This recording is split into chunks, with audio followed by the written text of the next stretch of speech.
Hello मेरे प्यारे बच्चों। तो आज मैं आपको कराने वाली हूँ बेटा आपका chapter number 8 that is index number. काफी बच्चों को चैप्टर बहुत डिफिकल्ट लग रहा है क्योंकि इसके अंदर आपके फॉर्मूलाज हैं। ठीक है, देखो एक चीज मैं आपको क्लियर कर दूं, ऐसा नहीं है कि अगर आपके मैथ्स अच्छे नहीं है तो आप चैप्टर को नहीं कर सकते, बिल्कुल भी नहीं है। अगर आप स्टार्टिंग से कंसेप्ट क्लियर करके चल रहे हैं तो 100% आपको प्रॉब्लम आगे नहीं आएगी।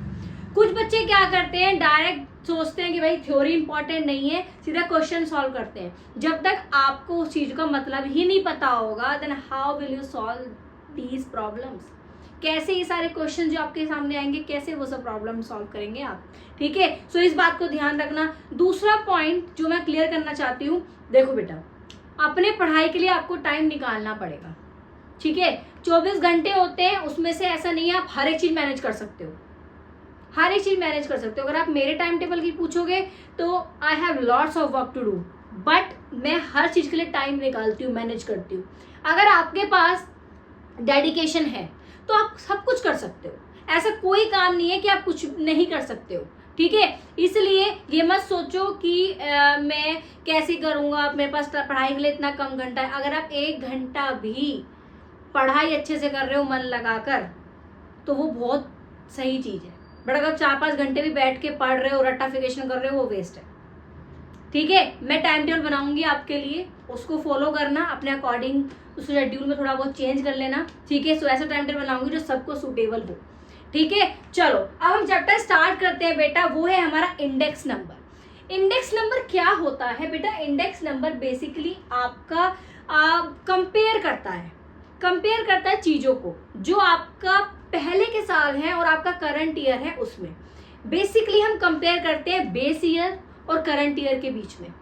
बेस ईयर आपका वो होता है जो पिछले जो हो चुका है, पिछले डाटा कलेक्ट हो चुका है, उसमें आप कंपेयर कर रहे हो। करंट आपको पता ही है, जो करंट की हम बात कर रहे हैं। सो इंडेक्स नंबर क्या होता है बेटा? An index number is an statistical device. इसको क्या कहा जाता है? ये एक स्टैटिस्टिकल डिवाइस है for measuring changes the magnitude of a group of related variable। ठीक है, देखो जैसे आप हमेशा ऐसे पढ़ो जैसे आप किसी को पढ़ा रहे हो। ठीक है, अगर आप इंडेक्स नंबर की डेफिनेशन ही पढ़ रहे हो तो थोड़ा सा लाउड बोल के पढ़ो। An index number is an statistical device for measuring changes the magnitude of a gap of related variable. जो रिलेटेड वेरिएबल्स के बीच में गैप है उसके मैग्नीट्यूड को मेजर करता है हमारा इंडेक्स नंबर। ठीक है, नेक्स्ट हम पढ़ेंगे features of index number. Index number के फीचर्स क्या है, बहुत इंपॉर्टेंट है, तो 1 बाय 1 ध्यान से सुन के पढ़ो। Index numbers are specialized averages. Index number specialized averages है। कैसे? Averages like mean, median and mode can be used to compare 2 और मोर सीरीज। देखो इंडेक्स नंबर आप देखो जब आप एवरेजेस को मेजर करते हो, ठीक है, तो कौन कौन से एवरेज आपके? मीन, मीडियन एंड मोड, जो कि आपको दो या दो से ज्यादा सीरीज को मेजर करते हो। इनमें चाहे मीन हो, मीडियन हो, चाहे मोड हो, 2 या 2 से ज्यादा सीरीज होनी चाहिए। However if the unit in which 2 और more series are expressed are different or if the series are composed of different type of items then averages cannot be used to compare them. In such cases index number help us to comparing change in series।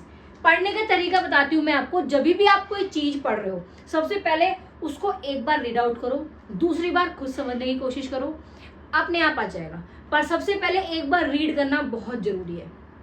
ठीक है, तो आपको तभी के तभी याद हो जाएगा। सो इंडेक्स नंबर देखो आप क्या करते हो, जब मीन, मीडियन, मोड में आप मेजर करते हो, जब आप उसकी 2 सीरीज होती हैं, सिमिलर यूनिट्स होती हैं, तो हम आराम से मेजर कर लेते हैं। बट अगर तब क्या होगा जब अगर यूनिट से डिफरेंट हो, 2 या 2 से ज्यादा जो सीरीज हम मेजर करते हैं, अगर उनमें यूनिट से डिफरेंट है तो क्या होगा? वो हेक्टिक हो जाएगा। तो वहां पे कौन काम करेगा? इंडेक्स नंबर काम करेगा। तो इंडेक्स नंबर उस प्रॉब्लम को सॉल्व करेगा। ठीक है, लिखा है ना। However, if the unit in which 2 or more series are expressed are different, or if the series are composed of different type of item, अगर अलग अलग आइटम्स की सीरीज है, सेम आइटम की सीरीज नहीं है, जहां पर डिफरेंट आइटम की सीरीज होगी तो वहां पर then averages can not be use to compare them, ठीक है, तो एवरेजेस कंपेयर नहीं कर सकते, तो वहां पे आपका इंडेक्स नंबर हेल्प करेगा उस सीरीज को कंपेयर करने में, जो भी चेंजेस हुए हैं वो कंपेयर करने में, ठीक है। नेक्स्ट आपका आता है मेरे बेटा, index numbers are expressed in percentage. देखो मैं आपको एक बात बताती हूँ, जो आपका इंडेक्स नंबर है, ठीक है, अगर मैं बोलूं कि आपकी 10th में 95% आई है, ये जो 95 है ये आपका इंडेक्स नंबर है। नहीं समझ में आया? सुनो, हम इंडेक्स नंबर को परसेंटेज में निकालते हैं, बट परसेंटेज में लिखेंगे नहीं, ऐसे लिखेंगे 95। समझ में आ गया कि परसेंटेज में निकाला जाता है इंडेक्स नंबर की कितना परसेंटेज चेंज आया है आपका बेस ईयर में या between base and current year में, बट आप लिखोगे उसको विदाउट परसेंटेज के साइन से, परसेंटेज का साइन नहीं लगाओगे, तो यही चीज लिखी है, the changes in magnitude of a group are expressed in terms of percentage which are independent of the units of measurement. This facilitate the comparisons of two or more index number in different situation. However, percentage sign is never used. यही बताया मैंने, percentage में निकाला जाएगा but percentage का sign use नहीं होगा। Third point is index numbers measure the effect of change in relation to time और प्लेस। इंडेक्स नंबर आपका डिफरेंस जो होता है, चेंजेस जो भी इफेक्ट होता है, जो भी लोकेशंस में चेंज होता है, जो भी टाइम में चेंज होता है, वो आपका इंडेक्स नंबर निकालता है। ये खासियत है इंडेक्स नंबर की। So index number are use to compare changes which take place over a period of time between locations and in categories. अगर मैं बोलूँ दो स्टेट्स की बात करें, ठीक है, अगर हम गुजरात की बात करें और राजस्थान की बात करें, तो क्या इन दोनों लोकेशंस पे सबका अलग अलग रहना है? हो सकता है किसी स्टेट में खर्चा कम हो रहने के लिए, किसी स्टेट में खर्चा ज्यादा हो, ठीक है। सो क्या हुआ, ये हमारा कि इंडेक्स नंबर मेजर करता है जो भी time to time place to place पे भी मेजर करता है, ठीक है बेटा, आ गया समझ में। Fourth point is index numbers measure the change not capable of direct measurement. Index number are meant to study the changes in the effect of such factors which can not be measured directly। देखो index number जो होता है ना, क्या लिखा है, change not capable of direct measurement. देखो index number, पहली बात तो आपके सेम जो यूनिट्स होती हैं उनमें आप मेजर करते हो। अगर मैं बोलूं कि आप चीज़ों को मेजर कर रहे हो, अगर मैं बोलूं कि भाई अपनी हाइट आप किसी पेड़ से मेजर करो, क्या ये सही बात होगी? नहीं, आप अपनी हाइट अपने एज के लोगों से मेजर करोगे। सो ये चीजें बहुत इफेक्ट करती है, फीचर्स है इंडेक्स नंबर के, ठीक है, कि index number measure the change not capable of direct measurement, ठीक है, डायरेक्ट मेजरमेंट के लिए नहीं, एक जो चेंज आया उसके लिए। सो अगर हम बात करते हैं बेटा प्रॉब्लम्स क्या है इंडेक्स नंबर को कंस्ट्रक्ट करने में, सो problems in construction of index number. सबसे पहली बात, पर्पस ऑफ इंडेक्स नंबर। क्या आप इस बात को मानते हो कि आप अगर कोई भी चीज करते हो तो उसका पर्पस होना चाहिए? जैसे कि मैं आपको बोलती हूँ, अगर आप पढ़ाई भी कर रहे हो तो आपका क्या पर्पस है, कोई एम है आपका, आप क्यों करना चाहते हो? कोई अपने माँ बाप के लिए पढ़ना चाहता है, कोई अच्छी नौकरी के लिए पढ़ना चाहता है, कोई बिजनेसमैन बनना चाहता है, कोई ना कोई तो एम है सबका, तभी आप पढ़ रहे हो। जब एक बात ध्यान रखना, जब किसी का कोई पर्पस होता है वो तभी कामयाब होता है। ऐसे ही हम इंडेक्स नंबर में बात करेंगे कि पर्पस ऑफ इंडेक्स नंबर, भाई इंडेक्स नंबर का पर्पस होना चाहिए, ठीक है, आपका कोई ना कोई मकसद होना चाहिए इंडेक्स नंबर को मेजर करने के लिए। अगर आपका पर्पस ही नहीं होगा तो आप डेटा वगैरह सब बेकार है, आप अच्छे से निकाल ही नहीं पाओगे। अगर मैं बोलूं कि आज आपको, अगर आपको इस स्ट्रेटेजी के साथ पढ़ रहे हो तो आपका रिजल्ट 100% बेहतर आएगा, बट अगर बिना स्ट्रेटेजी के आप भेड़ चाल में पढ़ रहे हो, कितना परसेंट, 50%, कम से कम 50% चलो आ जाएगा, ठीक है। इसलिए किसी भी चीज को करने के लिए आपका पर्पस होना चाहिए, ठीक है। जो भी आप कंसेप्ट पढ़ो अपनी लाइफ से रिलेट करो बेटा, कभी नहीं भूलोगे, सब कुछ लाइफ से रिलेट करो, कभी नहीं भूलोगे। Next is selection of base year. अब मैंने आपको बताया कि इंडेक्स नंबर आपका बेस ईयर और करंट ईयर में डिफरेंस बताता है, तो ये बेस ईयर सेलेक्ट कैसे करते हैं, सबसे बड़ी प्रॉब्लम है। आप अपनी जो भी आपने कमोडिटी या कोई भी आइटम जिसको आप मेजर करना चाहते हो, आप देखोगे उसका पुराने जब भी साल में कभी डेटा किस साल में सबसे अच्छा निकला था, ठीक है, उसको आप ढंग से सेलेक्ट करोगे तब जाके आप मेजर करोगे। ऐसा नहीं है कोई भी साल उठा लोगे 2025 के साथ 2011 कुछ भी मन करेगा उठा लोगे, नहीं बेटा, इतना आसान नहीं है। तो base year selector is one of the most difficult problem in construction of index number. Third is selection of number of item of commodities. क्या आप कुछ भी उठाकर मेजर कर लोगे? सबसे पहले आपको आइटम वो मेजर करना है कि हाँ जिस आप कर सकते हो। ऐसा नहीं है बहुत बड़ा आइटम मेजर कर लोगे, नहीं, ज्यादा बड़ा के साथ नहीं जाना है आपको, कि आप छोटे आइटम जो भी आप मेजर करना चाहते हो। फॉर एग्जाम्पल अगर मैं बोलूँ कि पॉपुलेशन आप मेजर करना चाहते हो इस साल की और पिछले किसी साल की, ठीक है, सो आप इस तरह से करोगे इसमें। Fourth is selection of source of data. अब एक बात बताओ, सोर्सेज ऑफ डेटा, आप जहां से डेटा कलेक्ट कर रहे हो, क्या पता आपने गलत डेटा कलेक्ट किया हो, तो प्रॉब्लम है ये बहुत बड़ी कि आपको सही जगह से डेटा कलेक्ट करना है। अगर आपने गलत जगह से डेटा कलेक्ट कर लिया तो वही आगे का आपका चेंज भी गलत ही आएगा, आप प्रोडक्टिव चेंज निकाल ही नहीं पाओगे। तो इसलिए आपका डेटा अच्छी जगह से, अच्छे सोर्सेज से, अच्छे मेथड से निकलना चाहिए। Selection of an appropriate formula. Fifth problem है selection of an appropriate formula. Index number को निकालने के लिए आप फॉर्मूला कौन सा यूज कर रहे हो। अब इसके बाद हम पढ़ेंगे types of index number, one by one सब क्लियर हो जाएगा। तो आपको सेलेक्ट करना है कि सबसे बेस्ट फॉर्मूला कौन सा रहेगा अगर मैं इस चीज को मेजर कर रहा हूँ, इस चीज को निकाल रहा हूँ। समझ में आ गया? ठीक है। सो फीचर्स क्या है, देखो इंडेक्स नंबर क्या है, मैग्नीट्यूड बताता है जितने भी रिलेटिव वेरिएबल्स हैं उनके बीच में, ठीक है, स्टैटिस्टिकल डिवाइड है। फीचर्स ऑफ इंडेक्स नंबर क्या है? First is index number are specialized average, second is index number are expressed in percentage, index number measure the effect of change in relation to time और place, index numbers measure the change not capable of direct measurement, ठीक है, ये 4 features हो गए। Then problem in construction of index number, क्या क्या problem है?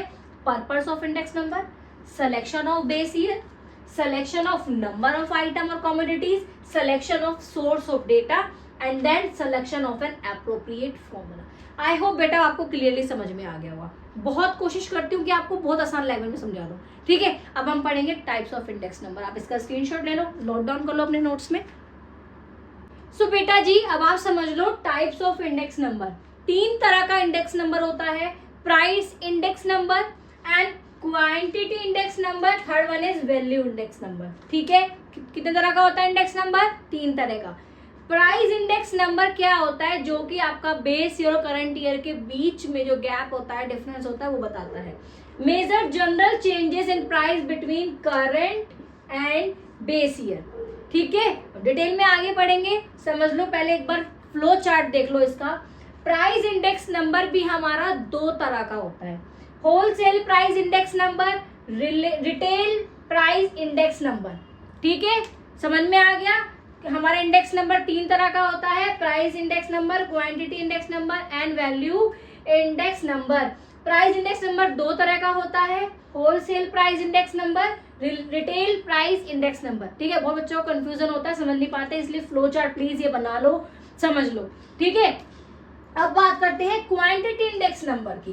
Quantity index number आपका मेजर करता है जो भी एवरेज चेंज आपकी क्वांटिटीज में आ रहा है, चाहे वो आपका सामान फिजिकल क्वांटिटी में आ रहा है, चाहे वो आपने सामान जो प्रोड्यूस किया है वो, चाहे कंज्यूम किया है या फिर सोल्ड किया हो। देखो क्या लिखा है, measure average change in quantities and help to compare changes in physical quantity of goods produced, consumed और सोल्ड, ठीक है। चलो जी अब बात करते हैं वैल्यू इंडेक्स नंबर की। वैल्यू आपका कंपेयर होता है टोटल वैल्यू में कितना चेंज आया है। क्या लिखा है देखो, compare total value of some period with total value of base year, ठीक है। टोटल कितना चेंज आया, यहाँ तक समझ में आया है आपको? अब एक एक करके चलेंगे हम। पहले बात करेंगे प्राइस इंडेक्स नंबर की। So first method of constructing price index number. अब प्राइस इंडेक्स नंबर के क्या क्या मेथड है निकालने के, वो आप समझ लो। पहला है बेटा अनवेटेड और सिंपल इंडेक्स नंबर, ठीक है, फर्स्ट मेथड। इसके बाद second method is weighted index number. इनके अंदर भी दो तरह के मेथड है, ठीक है। सो अनवेटेड और सिंपल इंडेक्स नंबर में हम ये समझ के चलते हैं कि भाई वेट सिमिलर है, सेम है, ठीक है, कोई वेट नहीं दिया हुआ। सो फर्स्ट है सिंपल एग्रीगेटिव मेथड। अनवेटेड के अंदर कौन सा मेथड है? Simple aggregated method. फिर है simple average of price related method, ठीक है। अब बात कर लेते हैं कि वेटेड इंडेक्स नंबर में क्या होता है कि वेटेड इंडेक्स नंबर में आपको वेट दिया होता है, ठीक है, उसमें वेट आपको नहीं दिया होता, आप एज्यूम करके चलते हो कि same. So weighted aggregative method, इसके अंदर पहला मेथड क्या है? वेटेड एग्रीगेटेड मेथड, और सेकंड मेथड क्या है? Weighted average of price relative method. So बेटा जब भी आप इस तरह के चैप्टर्स पढ़ते हो तो मेरी राय ये है कि आप इस तरह से पहले फ्लो चार्ट बना लो, क्योंकि आप 1 बाय 1 पढ़ोगे तो जैसे अलग अलग होलसेल और रिटेल पढ़ ले तो आप कहोगे यार इसके बाद ये कैसे आ गया, कंफ्यूजन नहीं होगी। पहले फ्लो चार्ट बना के समझ लो कि जी हमें इस पूरे चैप्टर में पढ़ना क्या है, किसके अंदर कौन से मेथड आते हैं, कितने तरह के हमारे टाइप्स ऑफ इंडेक्स नंबर जो भी है, ठीक है। सो इस तरह से आपको पढ़ना है। अभी के अभी इसको देखो, एक बार खुद से पढ़ो, ठीक है, फिर मैं आपको 1 बाय 1 इसको समझाती हूँ, ठीक है। इसका फ्लो चार्ट अपनी नोटबुक में बनाओ, नोट्स में बनाओ अभी के अभी, ठीक है, रीड करो, अभी के अभी लर्न हो जाएगा ये। बेटा जी अब बहुत ध्यान से पढ़ना है, क्योंकि अब आपके न्यूमेरिकल्स के थ्रू प्रैक्टिकली चीजें पढ़ने वाले हो, ठीक है, बहुत ध्यान से सुनना। अनवेटेड इंडेक्स नंबर और सिंपल इंडेक्स नंबर हम पढ़ने वाले हैं, ठीक है, क्योंकि इसके अंदर दो तरह का आता है, सिंपल एग्रीगेट मेथड और simple average of price relative method. So unweighted index number या फिर हम कह सकते हैं सिंपल इंडेक्स नंबर क्या होता है? In the weighted or simple index numbers, each item is supposed to have the same weight as no weight is expressly assigned to any item. हम ये मान के चलते हैं कि इसमें गिवन है जो भी वेट है, ठीक है, सेम है। सो अब दो तरह के मेथड है, पहला मेथड पढ़ाऊंगी इस वीडियो में, ठीक है, अभी मैं आपको पहले समझा देती हूँ। सिंपल एग्रीगेट मेथड, ठीक है, धीरे धीरे करके चलो सब कॉन्सेप्ट क्लियर हो जाएगा। सिंपल एग्रीगेट मेथड क्या होता है? This is the simplest method of constructing index number. बहुत सबसे सिंपल मेथड है कि आप इंडेक्स नंबर को अच्छे से कंस्ट्रक्ट कर सकते हो। In this method, aggregate prices of all the selected commodities is the current year are expressed as percentage of aggregate price in the base year. देखो अब मैं आपको बताती हूँ कि इसके अंदर 3 स्टेप आपको फॉलो करने हैं, आप इंडेक्स नंबर से निकाल लोगे। First step is add up the current year price of various commodities and denote by P1।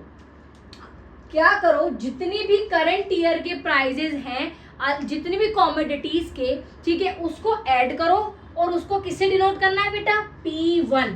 याद रखो करंट ईयर हमारा क्या है? P1। Second is add up the base year prices of various commodities and denote by P0, ठीक है। Base year को किससे करोगे? P0। अभी ध्यान रख लो, अभी लिख लो साथ साथ। करंट ईयर को लिखोगे P1 और बेस ईयर को लिखोगे P0। समझे यहां तक? देन आप फॉर्मूला यूज करो, यूज द फॉलोइंग फॉर्मूला, ठीक है। P01 आप कैसे निकालोगे? ठीक है, P1 को डिवाइड कर दो P0 से और मल्टीप्लाई कर दो 100 से, तो आपका इंडेक्स नंबर निकल के आ जाएगा। एक एग्जांपल के साथ चलते हैं। क्वेश्चन आपके पास दिया हुआ है, construct index number for 2023 to 24 taking 2011 to 12 as the base year. Question बोल रहा है कि बेस ईयर हमारा 2011 से 12 है और हमारा 2023-24 हमारा करंट ईयर है, ठीक है। From the following data bye simple aggregate method. भाई क्वेश्चन बोल रहा है सिंपल एग्रीगेट मेथड से आप ये निकाल दो। सो कॉमोडिटी आपको दे रखी है wheat, rice, pulses, sugar. Price दे रखा है भाई कि 2011-12 में इसका प्राइस क्या था, तो ये कौन सा ईयर हुआ? ये हमारा हुआ बेस, इसलिए हम इसको डिनोट करेंगे P0 से, ठीक है। और प्राइसेस दे रखे हैं 2023-24 में, जो कि हमारा है करंट और जो कि हमारा P1। समझ में आ रहा है? सो प्राइस बेटा दे रखे हैं। अब देखो पहला क्या लिखा है, add up the current year price of various commodity. जो अलग अलग कमोडिटीज दे रखी है इन सब के प्राइस को आप जोड़ दो। जोड़ दोगे तो क्या आएगा आपका, जोड़ो चलो, 20 प्लस 30 प्लस 60 प्लस 30 क्या हुआ 140। तो P0 आपका कितना आ गया 140, कितना आ गया 140। अब क्या लिखा है सेकेंड स्टेप में, add up the base year prices of various communities. ठीक है, अब आप क्या करो, ठीक है, कि बेस ईयर के प्राइस भी जोड़ लो। ये हमारा बेस ईयर है, ये हमारा करंट ईयर है, तो पहला वाला ये करंट ईयर का है, तो कितना 25 40 80 40 को आप प्लस कर दोगे 185 आ जाएगा।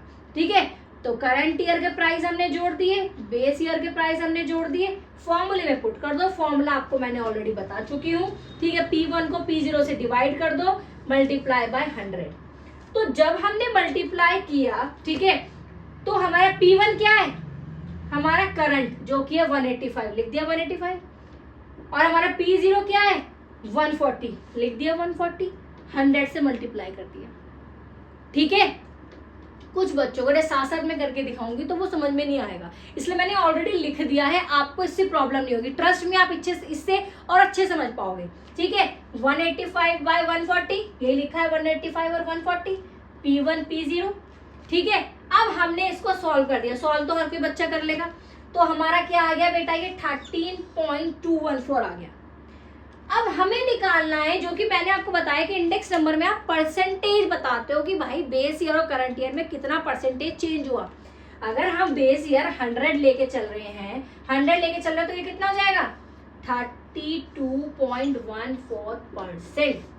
कितना हो गया 32.14%। तो इस परसेंट में आप इतना चेंज आया है 2011-12 से 2023-24 तक आपका 32.14% चेंज आया है। ठीक है, पढ़ते चलो, धीरे धीरे पढ़ते चलो, कॉन्सेप्ट क्लियर हो जाएगा। कुछ देखो टफ नहीं है ना, सिंपल एग्रीगेट मेथड में क्या करना है, आपको जो भी आपका बेस ईयर है उसका टोटल करो, करंट ईयर का टोटल करो, ये आपको डी होंगी सारी आइटम्स। ठीक है, फिर उसको फॉर्मूले पुट कर दो। हमारा जो होता है करंट ईयर ऊपर लिखा जाता है, बेस ईयर नीचे लिखा जाता है, 100 से कर दो मल्टीप्लाई, फॉर्मूले में पुट कर दो। बेस ईयर हमेशा 100 लेके चलते हैं, मतलब अगर हम सॉल्व करते हैं तो क्या होगा, आपका परसेंटेज निकल के आ जाएगा। ठीक है, आई होप बेटा आपको ये मेथड क्लियरली समझ में आ गया होगा। अब मैं आपको अगली वीडियो में बाकी टॉपिक्स कराऊंगी। ठीक है, तो आई होप बेटा आपको सारे टॉपिक क्लियरली समझ में आ गए होंगे। ठीक है, सो बेटा ऐसी पढ़ते रहो, मेहनत करते रहो, मेहनत करोगे तो आप एक दिन सक्सेसफुल जरूर होगे। ठीक है, मन लगा के पढ़ाई करो। अगर कहीं पे डाउट आता है तो आप मुझे कमेंट सेक्शन में बताओ, I will clear your doubts, I will clear your problem. So thanks for watching, all the very best for your exam, all the very best for your future. Thank you so much for watching.